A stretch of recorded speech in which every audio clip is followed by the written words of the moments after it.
Paeng mabangis, makinis, manipis, minsan madungis, pero masarap. Mwah! I-kiss. Sexy time na.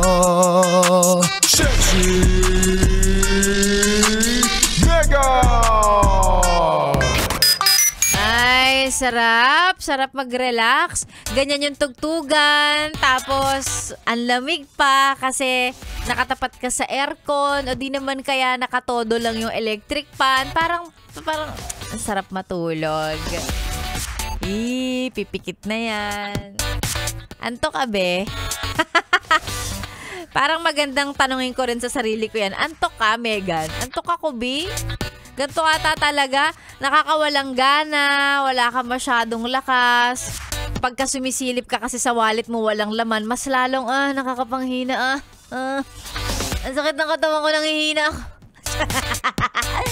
Hindi na kasi ako naniniwala na ang magandang vitamins daw ay ascorbic acid or yung mga kung ano-ano, mga B-complex, mga kung anik-anik. Ako hindi na ako naniniwala sa mga ganyan. Vitamins na kung hindi. 5,000 lang okay na ako yan. Gagaan pakiramdam ko dyan. Kakaroon ako ng lakas para mairaos, maitawid ang araw na to. Pera ang vitamins. Ay, magandang umaga. Sexy Megan po ang inyong kasama sa mga nakikinig sa kanilang bahay. Magandang umaga po sa inyo. Kung nasa opisina, nasa trabaho, si Sexy Megan ang background. Ay, magandang umaga. Work tayo. Opo, work tayo. Sana marami po kayong magawang trabaho ngayon para sulit naman po ang sisweldohin ninyo, no? Hindi yung kunwari nagtatrabaho, bisi-bisihan pag may nakabantay, pero pag wala, puro ML lang. Nakiki-wifi lang, kaya pumapasok sa opisina. Yan lang ang motivation. Para hindi magbubukas ng ng aircon sa bahay, papasok na lang sa office. Sa office, libre. May wifi pa. Nakikipalamig na lang ako dun. Naku, wag ganyan bago na kayo.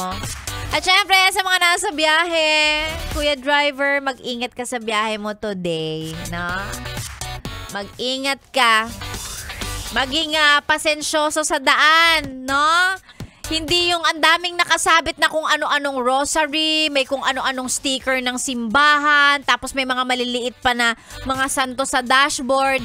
Pero kung makapagmaneho, barumbado. Ano yun? Diba? Ayan ang sinasabi ko eh. Mag-iingat po kayo kapag ka nagmamaneho sa Maynila, baunin ang napakahabang pasyensya. Yan lang po. Yan po ang panangga natin para pag meron tayong ma-encounter na kamote, pangit magmaneho, barumbado, kaskasero, hihinga lang tayo ng malalim tapos ile-let go na natin yon. Sige, pag bibigyan kita, pwede mo siyang murahin. Pero dapat nakasarado yung bintana at hindi ka bababa ng sasakyan. Ikaw lang ang makakarinig. Okay na yon. Tapos, let go, drive ka na ulit. Ganon. Ganon ako mag-drive eh. Magagalit ako pero yun lang yun. Ako lang ang makakarinig tapos gas na ulit, dire-diretso na. Ganon. Para wala kang makaaway. Sexy Megan po ang inyong kasama. Magandang umaga. Of course, bago tayo bumalik sa tugtugan natin, eto muna, mag-hello tayo sa mga yes pre nating nagpapa-shoutout. Again, sa mga nagpapa-shoutout tayo, bubunot ng mananalo ng 500 pesos ngayong araw sa ating pera-pera lang yan promo. Kaya, magpa-shoutout na. Mamaya basahin natin yan. Sexy Megan po ang inyong kasama dito lang sa 101.1 Yes FM. Solid! Good morning!